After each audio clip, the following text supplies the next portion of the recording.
The Boston locker room is silent with tension. The coach is pacing, the crowd is roaring, and the game starts in 2 minutes, but the star player is missing. Suddenly, the doors fly open. A man strides in wearing a $10,000 mink coat, dark sunglasses, and clutching a bag of cheeseburgers. He flashes a grin that could charm the devil and announces to the stunned room, "Have no fear, bad news is here." This was Marvin Barnes, a physical phenomenon so gifted, scouts called him a machine. But beneath the luxury coat, a dark secret was consuming him. Why did he sit on the bench with a towel draped over his head? He wasn't hiding sweat. He was hiding the white powder he was inhaling during the live game. Tonight, we open the file the league tried to bury. The millions vanished, the wasted genius, and the fatal choice that turned a superstar into a ghost. The truth starts now. To understand how a man destroys himself, we must first look at how he was built. Marvin Barnes rose from the tough streets of Providence, Rhode Island. It was a place where you had to be tough to survive, where weakness was eaten alive. But Marvin was never weak. From the moment he picked up a basketball, it was clear that he had been touched by something supernatural. He did not just play the game, he dominated it. He humiliated opponents without even trying. By the time he arrived at Providence College, the legend was already growing. The year was 1973. The world was different then. No social media, no cell phones recording every move. Myths were built on word of mouth, and the word on the street was that Barnes was unstoppable, and the numbers backed it up. Just listen to these figures: 27 points and 19 rebounds per game. 19 rebounds. In the modern era, a player is considered a superstar if he grabs 10. Marvin was nearly doubling that night after night against the fiercest competition in the country. He led Providence to the Final Four in 1973, a feat that seemed impossible for such a small school. He was a force of nature. On the court, he was poetry in motion. He had an instinct for the ball that cannot be taught. He knew where the rebound would go before the shot even hit the rim. He could leap into the air and seem to hang there, defying gravity, waiting for the defenders to fall back to earth before he released his shot. But even then, in the glory days of college, the cracks in the foundation were beginning to show. While the fans cheered and the alumni opened their checkbooks, those close to the team saw something else. They saw a young man who believed he was above the rules. They saw a volatility that was frightening. There were missed practices. There were attitudes that shifted like the wind. One moment he was the most charming man in the room. The next he was dark, brooding, dangerous. The scouts from the professional leagues were watching. They saw the talent, oh yes. They saw the potential for millions of dollars in ticket sales. But they also saw the red flags waving frantically in the wind. They whispered to each other in the stands. Can he be controlled? Is he stable? But greed is a powerful blinder. When you see a player who can change the destiny of a franchise, you tend to ignore the warning signs. You tell yourself it is just youthful energy. You tell yourself he will mature. You ignore the smoke, hoping there is no fire. But in Marvin's case, the fire was already smoldering, waiting for the right moment to burn everything down. And then the explosion happened. It was not on the basketball court. It was not a buzzer-beating shot. It was a moment of violence so brutal, so senseless, that it should have ended his career before it even truly began. The date was October 1972. The setting was the college campus, a place of learning and discipline. But for Marvin, it became a crime scene. It started as a disagreement with a teammate, a young man named Larry Ketvertis. In the world of competitive sports, arguments are common, tempers flare, shoves are exchanged. But Marvin did not just shove, he did not just throw a punch. That would have been too ordinary for bad news. Marvin Barnes escalated the conflict to a level that shocked everyone. He picked up a tire iron, a heavy, cold piece of steel used to change car wheels, and he used it. He attacked his own teammate. This was not a fight. It was an assault. It was a moment of pure, unadulterated rage. Ketvertus was left battered, his cheekbones shattered, his spirit broken. Now imagine if this happened today. The news would be instant. The player would be suspended, likely expelled, perhaps banned for life. But this was the early 70s. And Marvin Barnes was the golden goose. He was the ticket to the championship. He was the future paycheck for agents and promoters. And so, the machine went to work. Instead of facing the full weight of justice immediately, we saw the beginning of a pattern that would define his life: the cover-up, the second chance, the special treatment. The legal system, dazzled by his celebrity and influenced by powerful men who wanted him on the court, allowed him to plead guilty to assault. But did he go to prison right away? Did he learn a harsh lesson in consequences? No. He was given probation. He was allowed to keep playing. Think about the message that sent to a young, impressionable mind. You can hurt someone. You can break the law. You can use a weapon against a colleague. And if you are good enough at putting a ball in a hoop, the world will look the other way. The cheers continued. The applause did not stop. The incident became a footnote, a mistake, a youthful indiscretion. But deep down, something shifted. Marvin realized he was untouchable. He realized that the rules that applied to ordinary people did not apply to him. He was a god among mortals, and gods can do whatever they please. This moment, this iron argument, was the turning point. It was the moment he stepped off the path of a disciplined athlete and onto the road of chaos. The system that should have corrected him instead enabled him. They saved his career, yes, but in doing so, they may have doomed his soul. And as we will see, the tire iron was just the beginning. The real weapons of his destruction, the powders, the pills, the lifestyle, were waiting just around the corner, ready to finish what his rage had started. The year is 1974, and the world of professional basketball is split right down the middle. On one side, you have the NBA, the establishment, the old guard, the league of tradition and prestige. On the other side, you have the ABA, the renegade league, the Wild West of sports. The ABA was flashier. They played with a red, white, and blue ball. They had the three-point line before anyone else dared to try it. They had big afros, bigger personalities, and an attitude that said, "We do not care about your rules." And standing right in the center of this storm was Marvin Barnes. He was the prize. Every scout, every general manager, every owner wanted a piece of him. The Philadelphia 76ers, a legendary NBA franchise, selected him with the second overall pick in the draft. Think about that honor, being chosen second in the entire world. Most young men would have wept with gratitude. They would have signed the contract, bought a nice house for their mother, and reported to training camp. But Marvin? Marvin was different. He knew his worth, and he knew it was astronomical. He looked at the NBA's offer, and then he looked at the ABA. The spirits of St. Louis came calling. They were desperate. They needed a star, and they were willing to pay a king's ransom to get one. They offered him a contract worth $2.1 million. In today's money, that is tens of millions. But in 1974, it was monopoly money. It was an amount so staggering it didn't even seem real. The negotiation room must have been a sight to behold.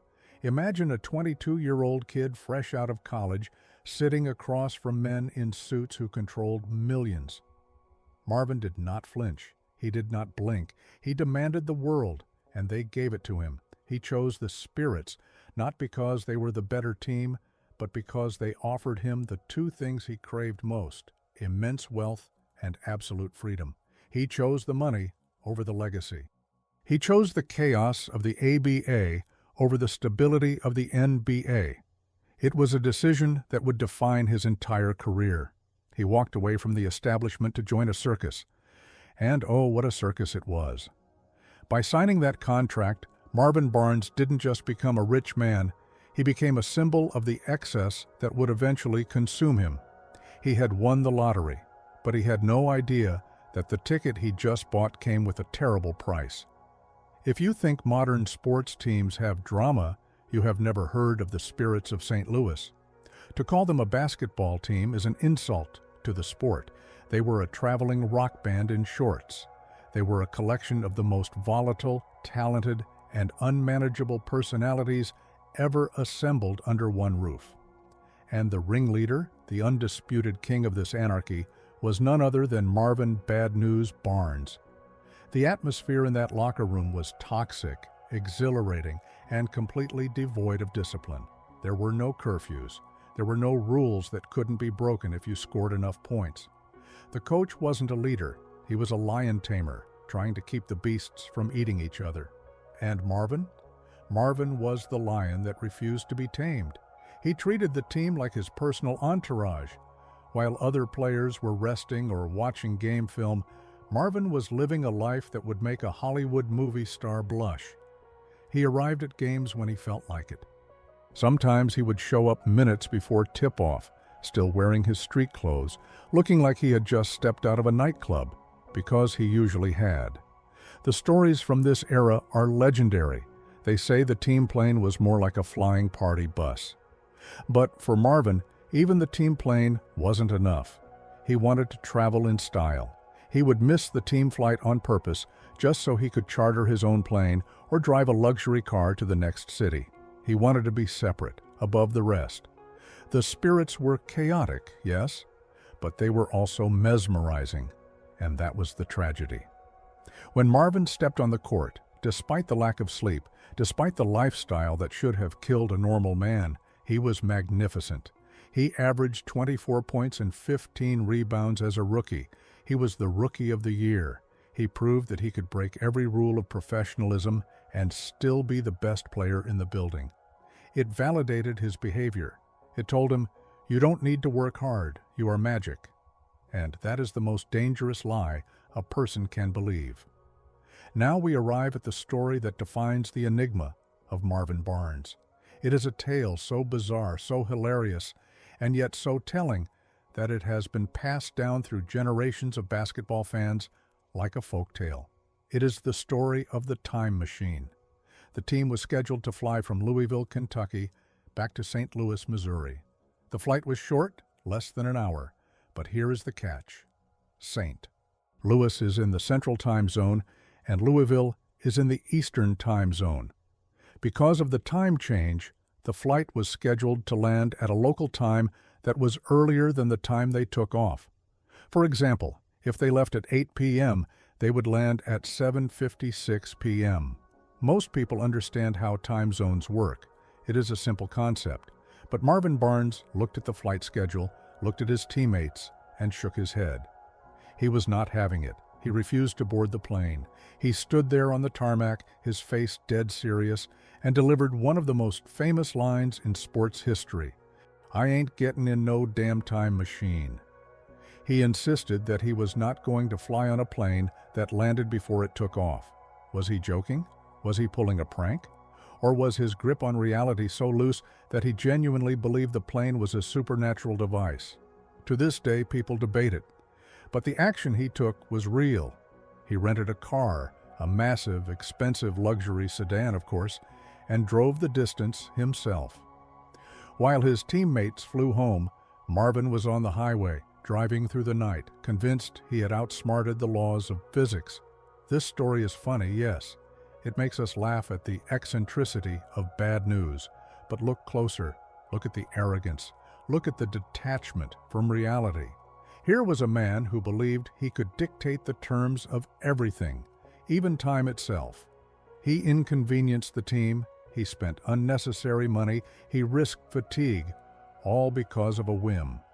It was a clear sign that Marvin Barnes was living in a world of his own creation, a world where logic did not apply, and only his desires mattered. And the time machine was just one stop on a journey that was heading off a cliff. By 1975, Marvin Barnes wasn't just a basketball player. He was a walking, talking monument to excess. He had money, truckloads of it, and he was determined to spend every single cent as fast as it came in.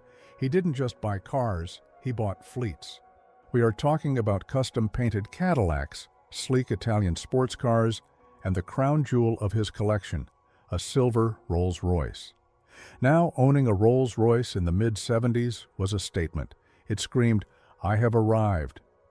But for Marvin, the car itself wasn't enough. He needed to be connected. He installed a telephone in his car. Let that sink in for a moment. This was decades before iPhones, before cell towers dotted every landscape. A car phone in 1975 was like owning a spaceship. It was a massive, clunky device that cost thousands of dollars and required an operator to connect a call. But Marvin didn't care about the practicality. He cared about the image. Picture him cruising down the highway, one hand on the steering wheel of a car worth more than most houses, the other holding a receiver to his ear, laughing loudly as he talks to who?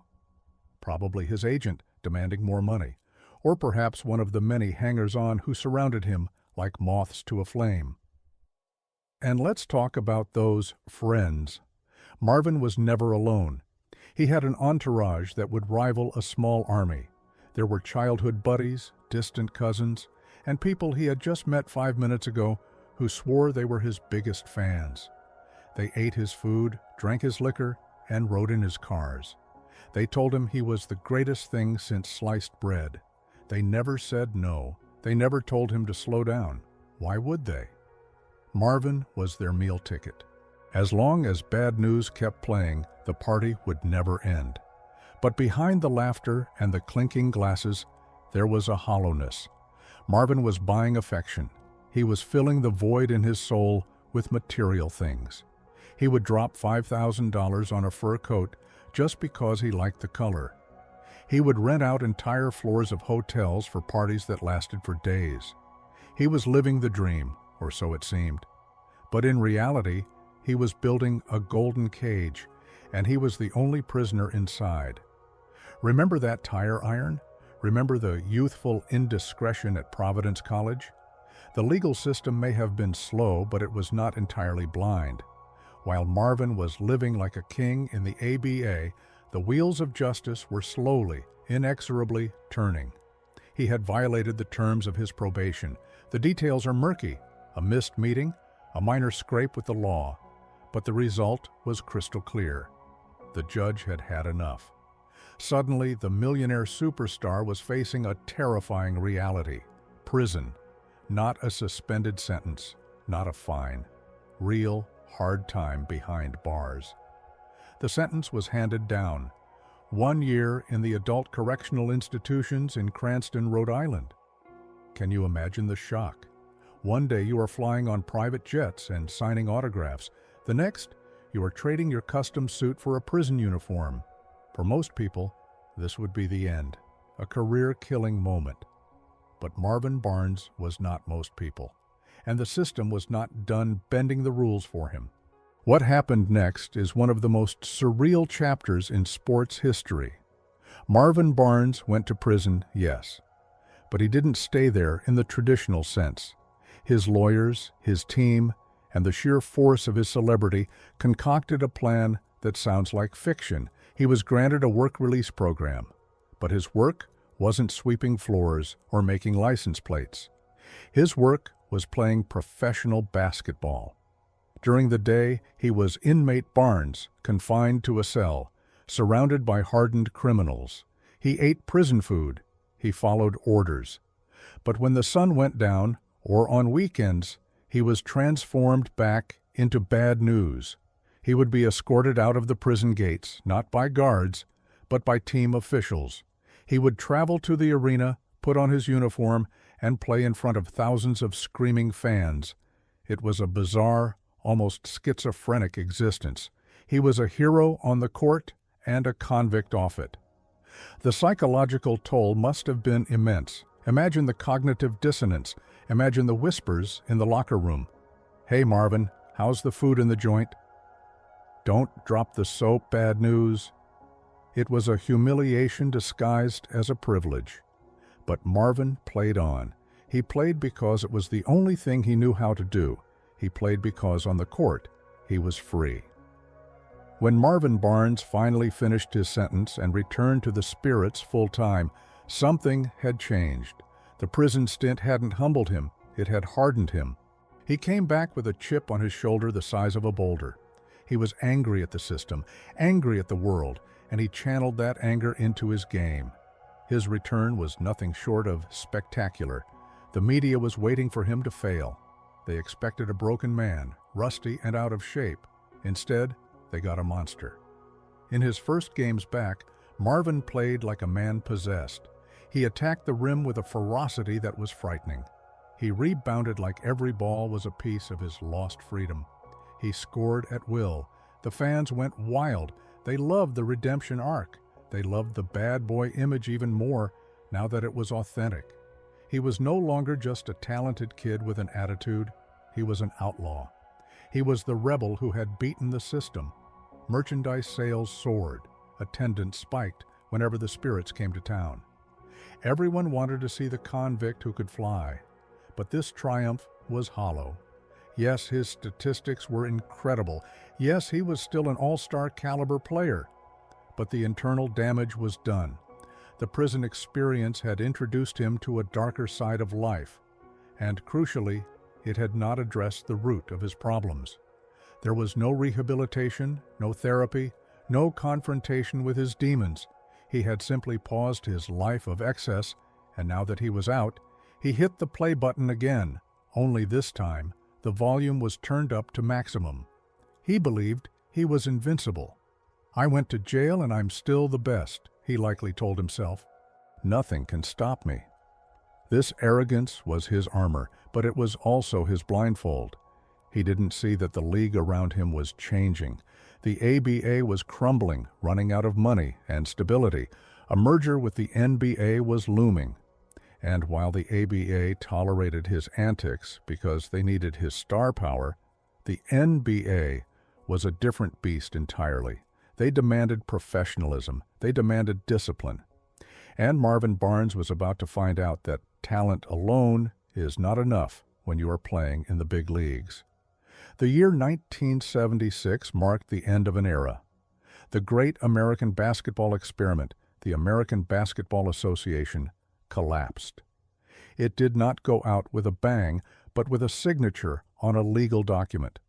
The NBA, the buttoned-up corporate giant, finally swallowed its wild, rebellious younger brother. For many players, this was a dream come true. Stability, pensions, national television contracts. But for the Spirits of St. Louis and Marvin Barnes, it was a funeral. The Spirits were not one of the 4 teams invited to join the NBA. They were dissolved. The players were scattered to the wind in a dispersal draft. Imagine being a king in your own castle one day, and the next, your castle is demolished, and you are being auctioned off to the highest bidder. Marvin Barnes, the face of the ABA's defiance, was suddenly property of the establishment he had mocked. He was selected 4th overall in the dispersal draft by the Detroit Pistons. On paper, it looked like a fresh start. Detroit was a tough, blue-collar city that respected hard work and grit. They needed a star. They needed a spark. But Marvin was not a spark plug. He was a stick of dynamite with a lit fuse. The transition was jarring. In the ABA, Marvin's antics were celebrated. They were part of the show. If he showed up late, they held the bus. If he wanted to shoot 20 times a game, they gave him the ball. But the NBA was different. It was a league of systems, of hierarchies, of strict codes of conduct. The referees didn't know him. The owners didn't find his jokes funny. The bad news show was about to be canceled, but Marvin didn't have the script. He arrived in Detroit with his mink coats, his Rolls Royce, and his massive ego intact. He expected the red carpet. Instead, he got a locker in a room full of men who looked at him not as a savior, but as a problem. The merger wasn't just a change of leagues, it was a collision of cultures. And Marvin Barnes, the man who believed he could outrun time itself, was about to crash headfirst into a wall of corporate reality. The Motor City, Detroit, 1976. It was a place of steel and smoke, a city built on the backs of men who punched clocks and followed rules. And into this environment dropped Marvin Barnes, a man who had never seen a rule he didn't want to break. The Pistons fans were excited at first. Who wouldn't be?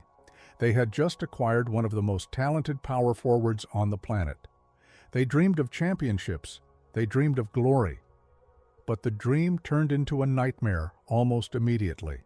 The stories coming out of Detroit were not about double-doubles or game-winning shots. They were about missed flights, missed practices, and a lifestyle that was spiraling out of control. It was here, in the cold winters of Michigan, that the whispers about the white powder became shouts. Marvin wasn't just partying anymore. He was self-medicating. The pressure was immense. He was rich, young, and utterly alone in a city that didn't understand him.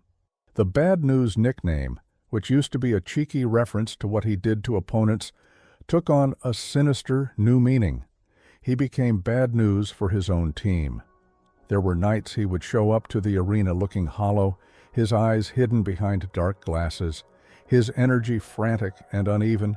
He would have moments of brilliance, flashes of the old Marvin where he would score 10 points in 2 minutes and look like a god. But then he would vanish. He would drift on defense. He would argue with the referees over nothing. The consistency was gone. The coaching staff was baffled. They tried to fine him. Money meant nothing to him. They tried to bench him. He didn't care. They tried to reason with him. But you cannot reason with a man who is listening to the demons in his head more than the voice of his coach. The Detroit experiment was failing, and everyone knew it. The front office realized they had made a terrible mistake.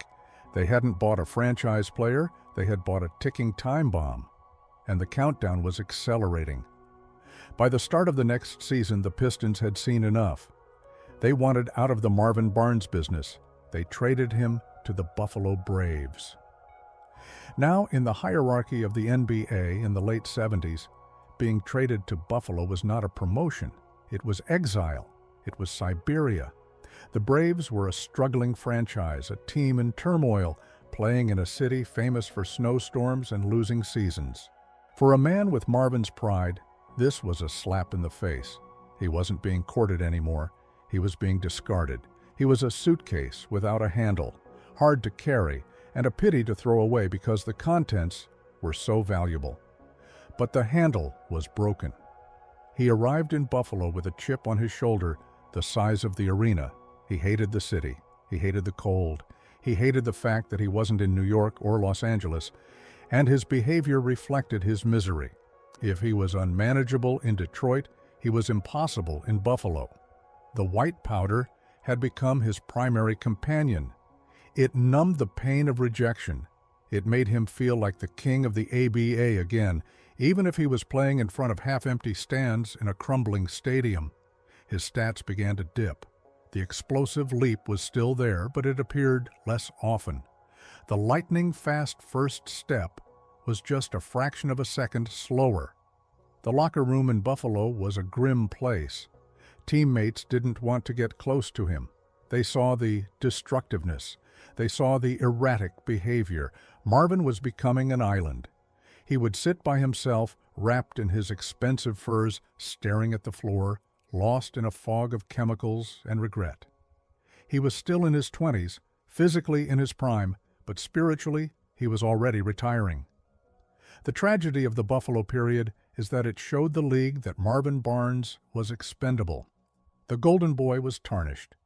The next big thing was becoming yesterday's news, and yet in his own mind, Marvin was still the star.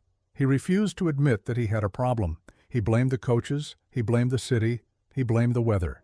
He blamed everyone but the man in the mirror. And as his time in Buffalo came to a bitter, unceremonious end, he was running out of chances. But fate, with its twisted sense of humor, had one more roll of the dice for him. A legendary team in green was about to call his name. The year is 1978. The setting is the Boston Garden.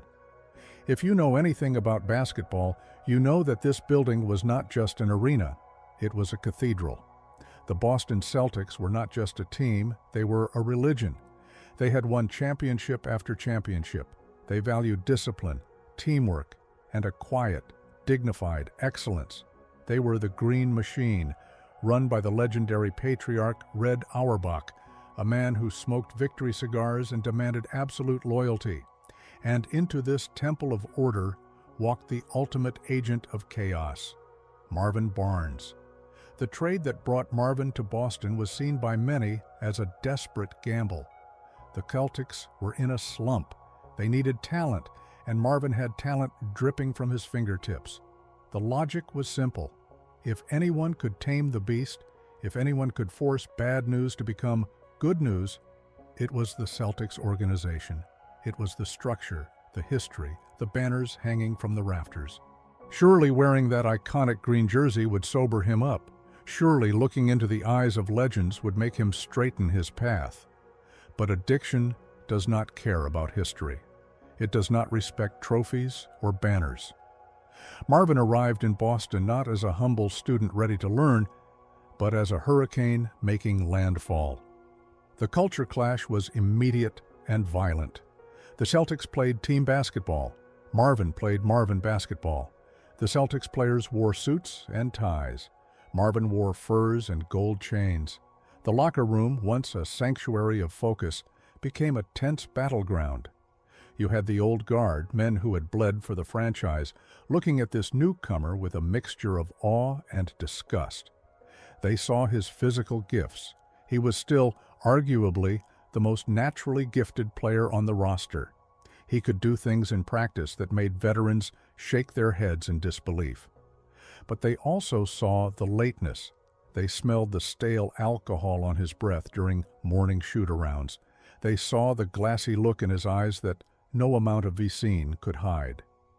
Boston was supposed to be his salvation. It was supposed to be the place where he finally grew up. Instead, it became the stage for his most brazen acts of defiance. He didn't adapt to the Celtics. He forced the Celtics to deal with him.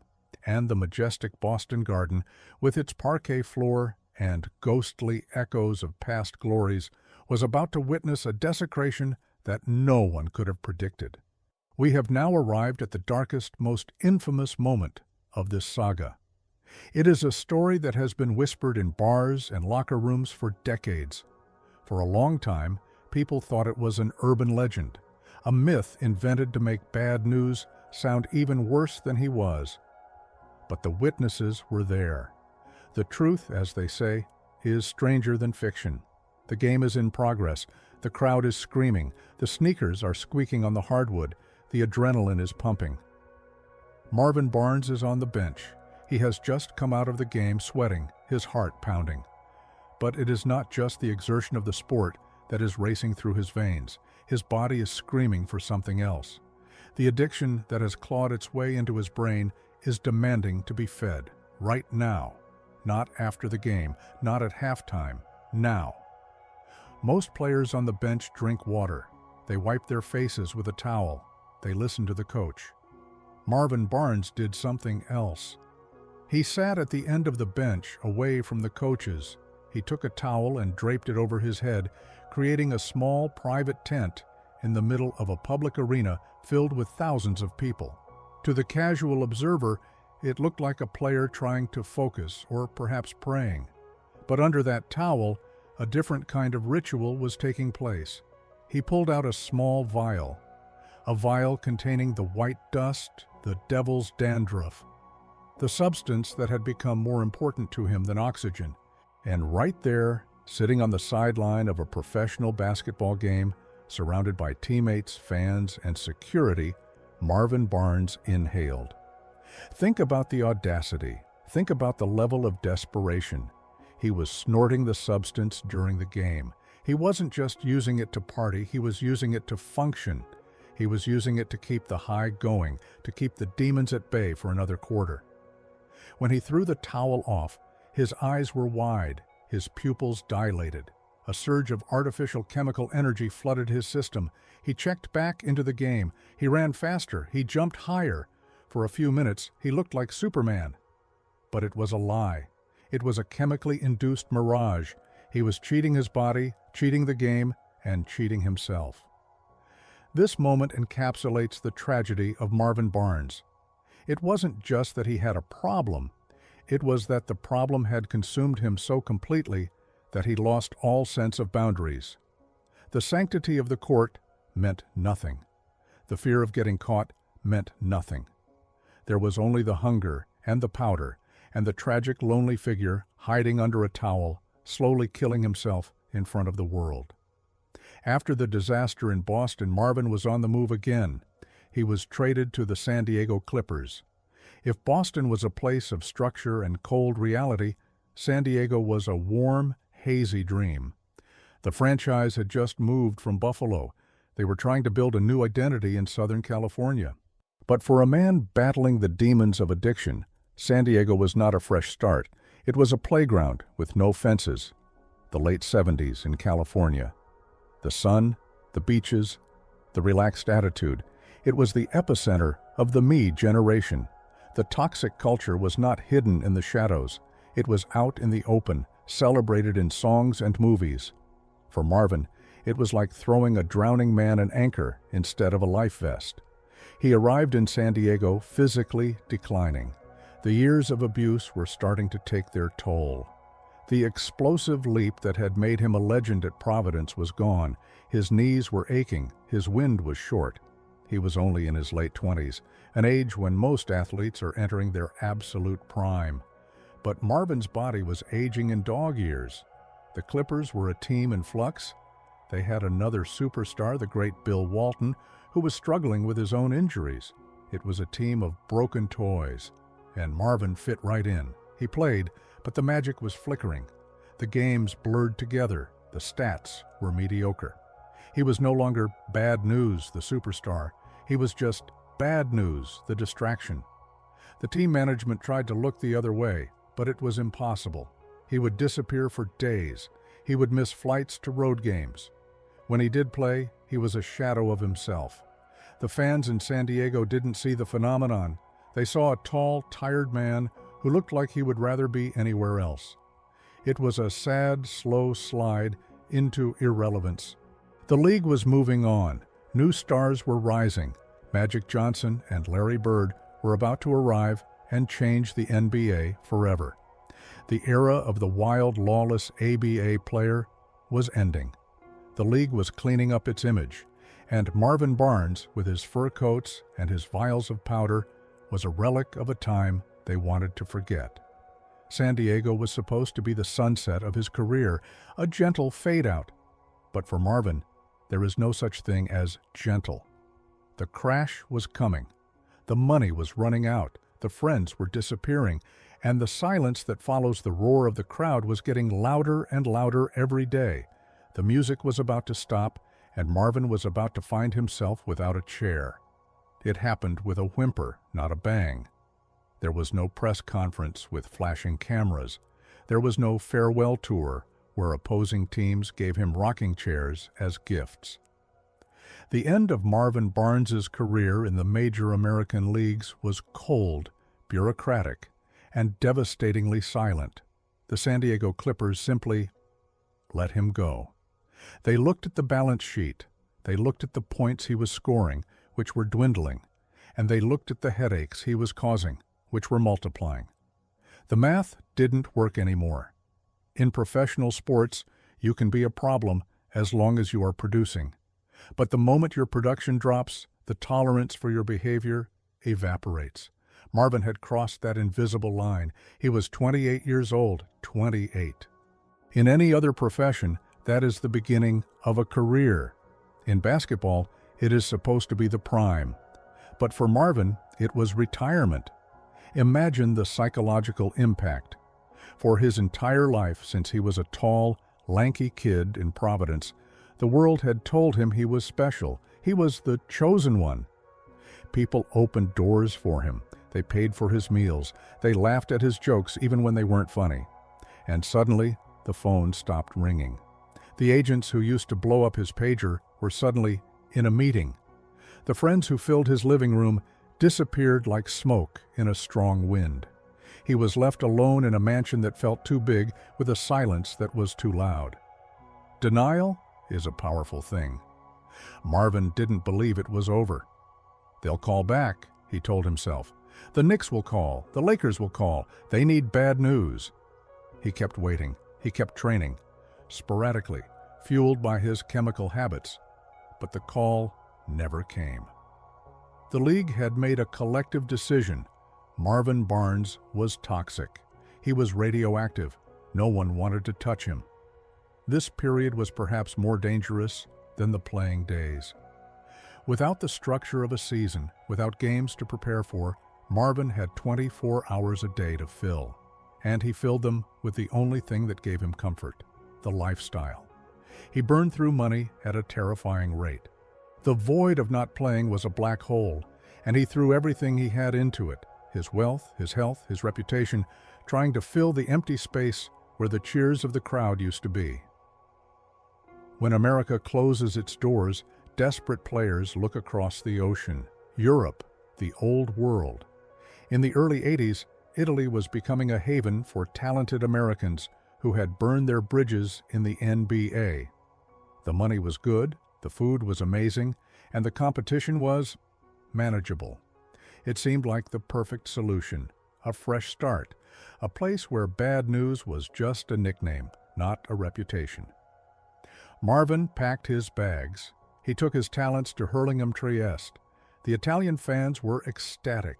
They had never seen an athlete like this. Even a diminished Marvin Barnes was physically superior to almost anyone in the European leagues. He could jump higher, run faster, and dunk harder than the local players could dream of. But you cannot run away from yourself. Marvin took his suitcase, yes, but he also took his habits. The discipline in the Italian leagues was different, looser in some ways, but strict in others. They expected a professional. They got a tourist. The culture shock was immense. Marvin didn't speak the language. He didn't understand the customs. He felt isolated. And isolation is the best friend of addiction. Instead of immersing himself in the beautiful culture of Italy, he retreated. He found the dark corners of the city where he could find what he needed. The substance that controlled his life was available everywhere, even in Trieste. His stint in Italy was short and disastrous. He showed flashes of brilliance on the court. He averaged decent numbers, but off the court, it was the same old story. Missed practices, arguments with coaches who couldn't understand his slang and whom he couldn't understand at all. The Italians, passionate as they are, quickly turned on him. They realized they hadn't bought a savior. They had rented a disaster. He returned to the United States not as a conquering hero who had rediscovered his game, but as a man who had failed his last safety test. The European experiment proved one thing. The problem wasn't the NBA. The problem wasn't Detroit or Buffalo or Boston. The problem was Marvin. And now there were no more leagues left to run to. This is the part of the story that hurts to tell.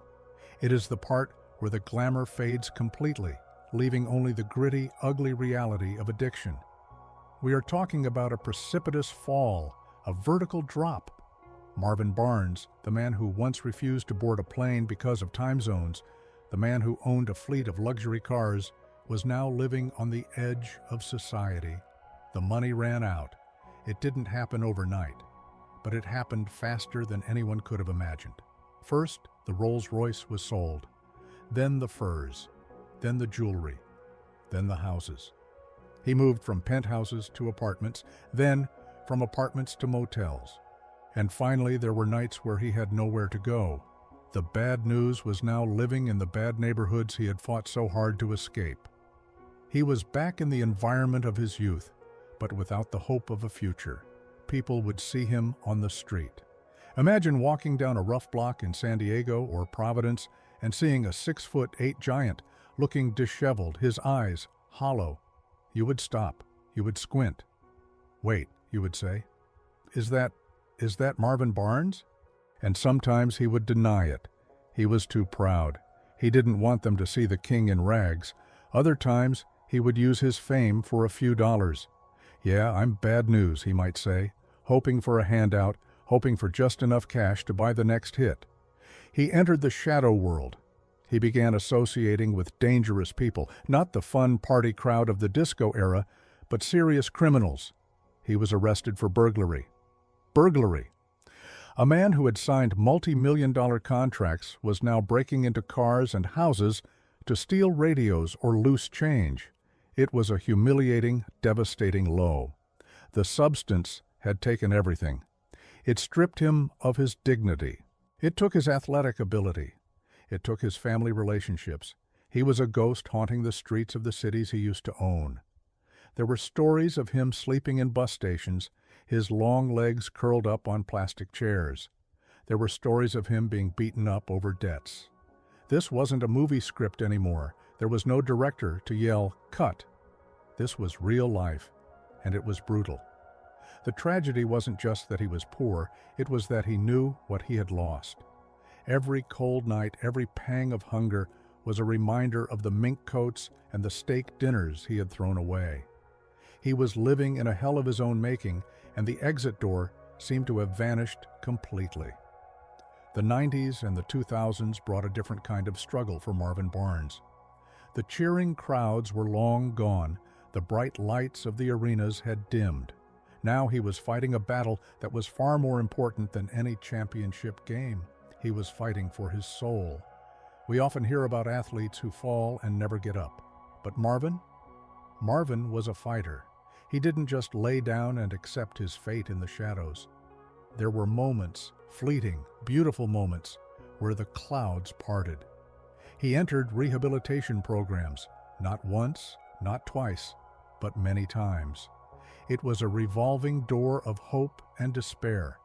Imagine the strength it takes to admit you're broken. For a man with an ego as large as the skyline, walking into a clinic and saying, "I need help," was harder than dunking on Bill Russell. But he did it. He would get clean, he would find clarity. And in those periods of sobriety, a new Marvin emerged, a Marvin who wanted to give back. He returned to Providence, the city that made him. He didn't go back as a star to be worshipped. He went back as a cautionary tale. He started working with youth programs. He went into the toughest neighborhoods, the community centers where kids were bouncing balls on cracked pavement, dreaming the same dreams he once had. He would gather them around. These young boys looked up to him. They saw the height. They saw the lingering aura of a professional athlete. They wanted to know about the cars, the money, the women. And Marvin would look them in the eye and tell them the brutal truth. "Don't be like me," he would say. "I had it all. I had the world in my pocket, and I threw it away." He spoke with a raw honesty that scared people. He told them about the chemical demons. He told them about waking up in places he didn't recognize. He told them that talent is not enough if your character is flawed. He became a counselor, a mentor. For a while, it seemed like this would be his second act, the redemption of bad news. People in Providence loved him for this. They saw him trying. They saw him walking the streets, not to score, but to help. He would organize basketball camps. He would use his connections to get equipment for the kids. It was heartwarming. It was inspiring. But the tragedy of addiction is that it is patient. It waits. It hides in the corners of your mind, waiting for a moment of weakness, a moment of stress, or even a moment of celebration. And Marvin, despite his best intentions, despite the lives he was saving, could not always save himself. He would relapse. The cycle would start again. The community would watch in sadness as their hero stumbled, fell, and had to pick himself up all over again. It was a heartbreaking waltz, 2 steps forward, 1 giant step back into the abyss. As we moved into the 2010s, Marvin Barnes was a man in his 60s. But if you looked at him, really looked at him, you saw a man who had lived 100 lives. The toll of the lifestyle was etched into every line on his face. His body, once a marvel of athletic perfection, was frail. The knees that had propelled him to the sky were shot. The back was bent. In his final years, he gave interviews that were less like sports commentary and more like a confession. Picture the scene. A camera crew sets up in a modest room. There are no furs now, no gold chains. Just an aging man in a simple shirt, sitting in a chair that looks too small for his frame. The interviewer asks the inevitable question, "Marvin, do you have regrets?" And Marvin, with that same charismatic spark in his eyes that never truly went out, leans forward. He doesn't dodge the question. He doesn't blame the referees or the coaches or the racist society of the 70s. He points the finger squarely at himself. "I sniffed my career away," he admitted in one of his most famous, chilling quotes. "I sniffed a house, I sniffed a Mercedes." He talked about the money, millions of dollars, gone. He described how he would cash a paycheck for $10,000 and it would be gone by Monday morning. He talked about the people who claimed to love him but only loved his wallet. He spoke about the loneliness of the hotel rooms, the silence after the game, and how the white powder was the only thing that made the silence bearable. It was a master class in self-awareness. He knew exactly how good he was. "I was better than Dr. J," he would say, and he wasn't bragging. He was stating a fact that many experts agreed with. But then his voice would drop. "But Doc was a professional.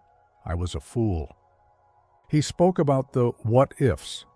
What if he had stayed in college one more year? What if he had never touched the substance? What if he had listened to the people who tried to help him?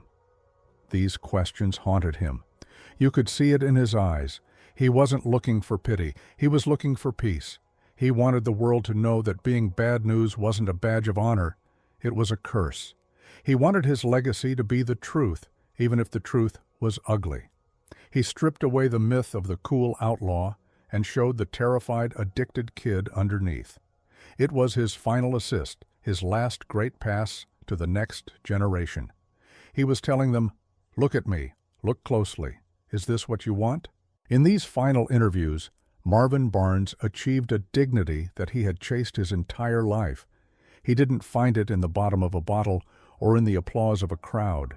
He found it in the truth. And the truth was, he was a genius who destroyed his own masterpiece. The date was September 8, 2014. The summer was fading in Providence, Rhode Island, just as the light was fading for one of the city's most complicated suns. Marvin Barnes was 62 years old. In the real world, 62 is not old. It is the age of retirement, of grandchildren, of slowing down. But in the life of Marvin Barnes, 62 was a miracle. His body, that magnificent vessel that had once defied gravity, had been through a war. It had absorbed decades of punishment, not just from elbows under the basket, but from the toxic lifestyle he had embraced with such reckless abandon. He was living in a modest apartment, a place associated with a rehabilitation program. To the very end, he was fighting. He was trying to get clean, trying to stay on the straight and narrow path. But the damage was done. The engine that had powered the time machine simply stopped running. News broke in the morning. Bad news is gone. The headline rippled through the sports world like a shock wave. It wasn't a surprise. Everyone knew his struggles, but it was a final, irrevocable tragedy. The man who had survived prison, homelessness, and the wildest era of professional sports had finally met an opponent he couldn't outrun.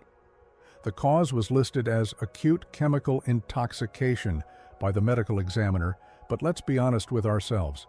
It wasn't just the substances that took him that day. It was the weight of a life lived at 200 miles per hour. It was the accumulated stress of being a king without a kingdom. His heart, which had pumped with the adrenaline of thousands of cheering fans, simply gave out. The reaction from the basketball community was a mix of deep sorrow and uncomfortable reflection. Former teammates, some of whom were now Hall of Famers wearing suits and running teams, spoke about his talent. "He was the best I ever saw," they said. "He could have been the greatest of all time." But beneath the tributes, there was a heavy silence, a guilt. For years, the league had kept him at arm's length. He was the embarrassing uncle at the family reunion. Now that he was gone, the stories of his antics, the mink coats, the car phones, the time machine, were retold with nostalgia. But the man behind the stories, the human being who had been crying out for help for 40 years, was gone. He passed away alone, a quiet end for the loudest man in the ABA. So what are we left with? When we close the file on Marvin Barnes, what do we see? Do we see a villain, a man who squandered a gift from the heavens?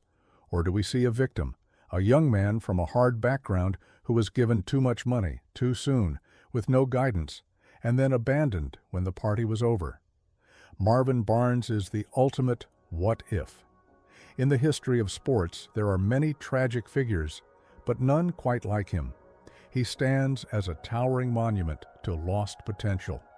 Every time you see a modern superstar sign a $100 million contract, remember Marvin. Every time you see a player with a team of nutritionists, therapists, and financial advisors, remember Marvin.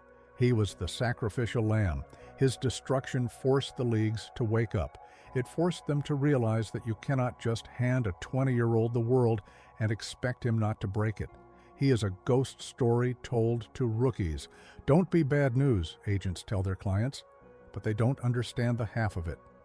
Marvin wasn't just a cautionary tale. He was a revolutionary. He challenged the system. He lived on his own terms, even if those terms were self-destructive. As we end this broadcast, I want you to picture one image. Forget the mugshots. Forget the stories of him sleeping in bus stations. Picture him in 1974. Picture him in that red, white, and blue uniform. He is soaring through the air, the ball in one hand, his afro defying the laws of aerodynamics, a smile on his face that says, "I am infinite." He tried to build a time machine to beat the clock. In the end, time beat him.